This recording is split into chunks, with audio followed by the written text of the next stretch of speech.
आदिवासी एकता परिषद द्वारा आयोजित 32वां आदिवासी एकता सांस्कृतिक महासम्मेलन में यहाँ उपस्थित सभी वडीलगण, युवा साथी, माताएं, बहनें, सभी को मेरा उलगुलान, जय जोहार, आपकी जय, स्वकथा पितृ की जय, प्रकृति की जय और जय भील प्रदेश।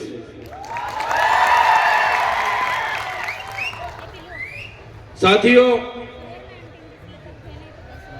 माना जाता है कि करीबन 60 लाख साल पहले मानव सभ्यता का अस्तित्व इस पृथ्वी पर हुआ। 50,000 साल पहले मानव का शारीरिक और मानसिक तौर पे विकास हुआ। करीबन 10,000 वर्ष पहले इस पृथ्वी पर कृषि का शुरुआत हुई। जब से कृषि की शुरुआत हुई तब से नई नई राजनीतिक गतिविधियां की भी शुरुआत हुई। आदिवासी समाज की जीवन खूब सरल और संवेदनशील था। साथ ही प्राकृतिक पूंजक और प्रकृति मूल्यों पे चलने वाला था। सहकारिता पर टिका हुआ था। खुद आदिवासी समाज स्वायत्त था, स्वतंत्रता और स्वावलंबन था।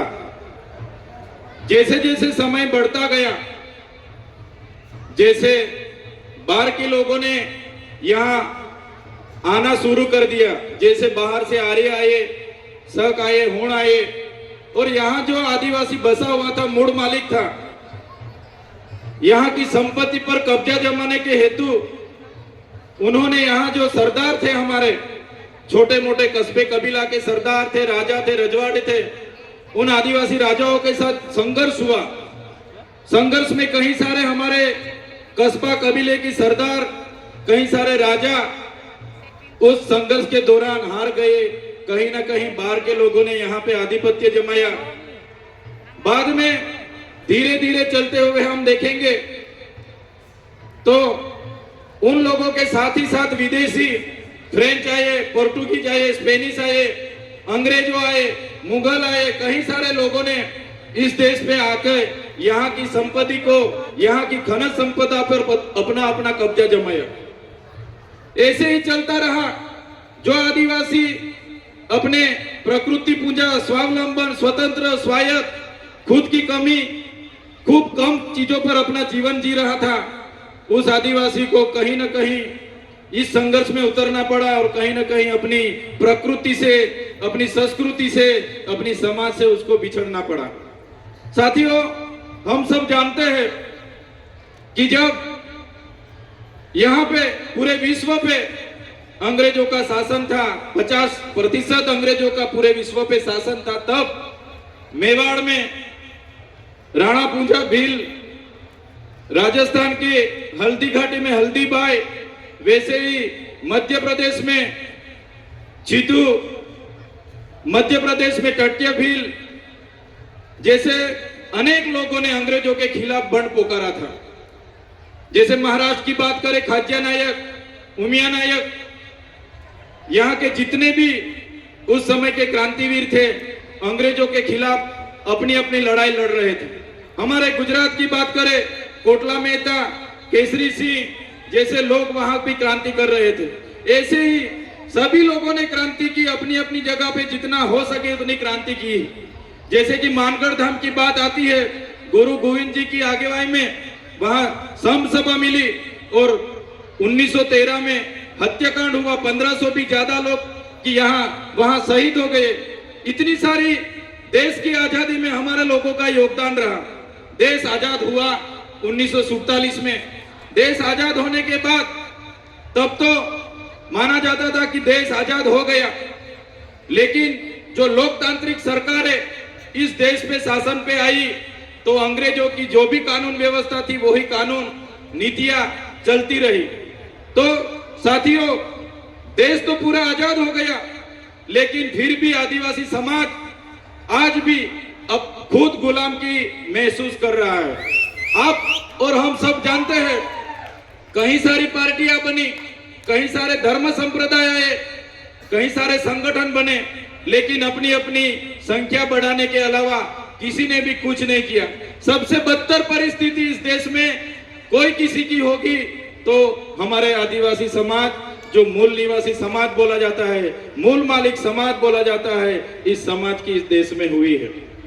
साथियों, जब इस देश में विकास की बात आई, जब इस देश में बड़े बड़े बांध बनने लगे, खोदान होने लगे, बड़े बड़े कारखाने बनने लगे, रोड बनने लगे, नहरें बनने लगी, रेलवे बनने लगा, सरकारी आवास बनने लगे, तो सबसे ज्यादा किसी को विस्थापित किया होगा तो भारत देश में आदिवासियों को विस्थापित किया है। आज भारत देश का 1,40,00,000 लोग आज विस्थापित हुए हैं। खुद प्रकृति के साथ जीते थे, अपनी संस्कृति थी, अपनी समाज के साथ रहते थे, फिर भी आज 1,40,00,000 लोग अपने समाज से छिन्न भिन्न हो गए। आज मूल मालिक की परिस्थिति कैसी हो गई है? आज मूल मालिक को मजदूर बना दिया गया है। आज भारत देश की बात करें, 80% आदिवासी आज भी गरीबी रेखा के नीचे जी रहे हैं। 80% लोग आज भी गरीबी रेखा के नीचे जो जी रहे हैं वो आदिवासी है। साथियों, पूरे देश में आज खनिज संपदा की बात करी जाए तो सबसे ज्यादा खनिज संपदा जो आदिवासी एरिया में है, 80% खनिज संपदा अपने यहाँ होते हुए भी आज आदिवासी को मजदूर बना के इन सरकारों ने रखी है। तो साथियों, आदिवासी एकता परिषद यही सिखाता है कि आदिवासी कौन था, कहां से आदिवासी आए, क्या हुआ। तो आदिवासियों का इतिहास बहुत पुराना है। आदि अनादि काल से यहाँ रहने वाला हमारा आदिवासी, इतने सारे देश की आजादी स्वतंत्रता संग्राम में हमारा योगदान रहा, देश के विकास में हमारा योगदान रहा। जहां भी जरूरत पड़ी हमारे लोगों ने अपनी जमीन दे दी। आज आदिवासी 50% आदिवासी के पास अपनी खुद की जमीन नहीं है। आज देश में 8% आदिवासी बस रहा है, लेकिन आज देश में 1% भी जमीन आदिवासी के पास नहीं है। साथियों, ये मूल मालिक की हमारे देश में ये हालत इन सरकारों ने बनाई है। तो साथियों, यही बात हम करते हैं और आज भी यही बात इस मंच से करेंगे कि जिस तरह देश में हमारी परिस्थिति हो गई है, कितनी भी सरकारें आएगी, हम भी आएंगे, जीतेंगे, एमपी बनेंगे, एमएलए बनेंगे, मंत्री बनेंगे, जितनी भी पार्टियां आएंगी, जो गैर आदिवासी की पार्टी होगी वो रिमोट उनके पास रखेगी, हम मंत्री तंत्री या कुछ भी हो जाएंगे, लेकिन आदिवासी की बात रखने के लिए कोई हमारे सामने नहीं आने वाला। साथियों, हम मन से हर बार कहते रहे, आज भी यही बात दोहराएंगे कि हम जिस इलाके से आते हैं वो आदिवासी इलाका है। हम अपनी आदिवासी एसटी सर्टी से अनामत रिजर्व बैठक से एमएलए बने हैं। तो जब भी हमारे समाज के लिए लड़ना होगा, जब भी हम हमारे समाज के लिए बोलेंगे, जब भी हम हमारा भील प्रदेश के लिए बोलेंगे और हमारी पार्टी जिस दिन हमें रोकेगी, इस दिन हमारे पार्टी के लिए हम पहले रिजाइन करेंगे। साथियों, आदिवासी का उत्थान, आदिवासी का उत्थान, आदिवासी का स्वायत्त राज होगा तभी आदिवासी का उत्थान होगा। आज आदिवासी एमएलए एमपी बने हैं, लेकिन जो मेन पोस्टिंग है, सीएम है, वो आदिवासी नहीं है। ट्राइबल एडवाइजरी की कमेटी आदिवासी के नहीं है, यहाँ के अधिकारी एनजीओ हमारे आदिवासी के नहीं है, इसलिए आज आदिवासी के बारे में कोई सोच नहीं रहा है। साथियों, आजादी के 78 साल हो गए। आज सरकारें अमृत काल मना रही है, अमृत महोत्सव मना रही है। आज सरकार कह रही है कि विकास हो गया, विकास हो गया, विकास हो गया। ऊंची ऊंची प्रतिमा बना देने से, बड़े बड़े बिल्डिंग बना देने से, बड़े बड़े बांध बना देने से, अच्छे अच्छे रोड बना देने से आदिवासियों का विकास नहीं होगा। आदिवासियों का विकास तब होगा जब आदिवासियों का स्वशासन आएगा, जड़ जंगल जमीन और खनिज संपदा पर आदिवासियों का अधिकार होगा, अनुसूचित 5 लागू होगी, पैसा 1 लागू होगा, सीएम आदिवासी होगा, ट्राइबल एडवाइजरी कमेटी का आदिवासी होगा, तब आदिवासी का विकास होगा। आजादी के 78 वर्ष के बाद भी आज हम लोग हमारे एरिया में टीचर के लिए आंदोलन कर रहे हैं, सड़क के लिए आंदोलन कर रहे हैं, डॉक्टर के लिए आंदोलन कर रहे हैं, रोड रास्ते के लिए आंदोलन कर रहे हैं, पीने का पानी के लिए आंदोलन कर रहे हैं। तो कब तक आंदोलन करते रहेंगे? कब तक धरना देते रहेंगे, कब तक लड़ेंगे, जीतेंगे, जिंदाबाद मुर्दाबाद करते रहेंगे। साथियों, अभी किसी भी तरह की जिंदाबाद मुर्दाबाद करने के लिए हम तैयार नहीं है। अगर सरकार हमारा विकास करना नहीं चाहती, आने वाले दिनों में हम भील प्रदेश बना के रहेंगे।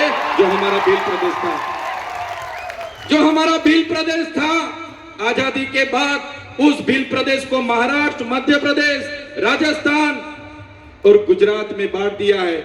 आज भी हम लोग बॉर्डर लेस होके हमारा रोटी बेटी का व्यवहार आज भी चल रहा है। हमारी पूजा विधि, जन्म विधि, मरण विधि आज भी सेम है। आज भी हम लोग, हमारी बोली भाषा, हमारा पहरवेश, हमारा नाच गान आज भी हम सब चारों राज्यों में है। साथियों, ऐसे लड़ने का अभी टाइम नहीं है। सरकार को हम बोलना चाहते हैं, सरकार ऐसे ही करेगी। विकास के नाम पे हमको छिन्न भिन्न कर रही है, हमको बांट रही है, धर्म संप्रदाय के नाम पर बांट रही है। तो साथियों, ज्यादा टाइम नहीं लूंगा मैं, लेकिन जरूर इतना बोलूंगा सरकार को कि जिस तरह तेलुगु लोगों को तेलंगाना मिला, तमिल लोगों को तमिलनाडु मिला, मराठाओं को महाराष्ट्र मिला, गुजरातियों को गुजरात मिला, पंजाबियों को पंजाब मिला, नागा लोगों को नागालैंड मिला, झारखंडियों को झारखंड मिला, इसी तरह आने वाले दिनों में हमारे आदिवासियों को भील प्रदेश चाहिए। देश का 29वां राज्य हमको भील प्रदेश चाहिए।